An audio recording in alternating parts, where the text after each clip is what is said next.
Sir, una muna, gaano po kalawak yung naging epekto nitong si Bagyong Tino sa transmission lines at power supply dyan po sa Visayas at sa Mindanao? Ganito po yung kabuuan na nangyari sa atin. Ano po? Base po sa pinaka-latest nating report kahapon, meron po tayong 5 planta ng kuryente na naapektuhan kung saan 2 po ang naka-restore na. At yung ito po ay karamihan. Ang 3 po dito ay solar power facility, isang wind power at saka isang coal plant. Yung pong ating remaining coal plant na naka-offline pa ay ongoing na po yung start-up. Datapat po kahit nagkaroon tayo ng ganyan, yung 5 planta na nagkaroon ng epekto dahil sa Bagyong Tino, sufisyente naman po ang supply natin ng kuryente sa Luzon, Visayas at Mindanao. Ang ating pong transmission facility ang higit pong naapektuhan dahil umabot po ng 10 yung ating 69 kV facilities na naapektuhan, 7 po yung 138 kV at 2 po yung 350 kV lines na ngayon po ay ongoing ang mga restoration. Kung saan po, base sa ating pinaka-latest report,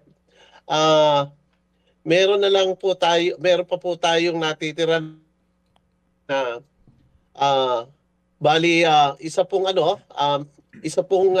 isa lang po yung na-restore natin kahapon, pero meron pa po tayong mga 7 na transmission facilities na hindi pa available, yung 69 kV. Yung pong ating 138 kV ay 3 pa po yung hindi available at isa pa po yung hindi available na 230 kV. So ganun po kalaki yung naapektuhan ng ating bagyo. Pagdating naman po sa mga distribution utilities, yung ating pong private and electric cooperatives, sa ngayon po ay lahat po yan ay nagko-conduct pa ng assessment. Hindi pa po nagkakaroon ng complete restoration ang ating kalakhang bahagi ng Visayas, kung saan po halos partial operation po ang karamihan dito. Datapat yung pong sa Mindanao, sa Surigao del Norte ay nakabalik na po yung ating operation. Isa na lang po yung yung ating area na hindi na total outage pa po. Ito po yung sa Isla ng Biliran.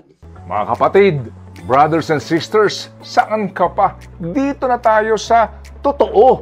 Dito na tayo sa True FM. Mga kapatid, mag-subscribe and follow po kayo sa social media accounts ng True Network PH. Yan po kami. Hanapin nyo lang True Network PH, Facebook, Instagram, YouTube, TikTok, and podcast.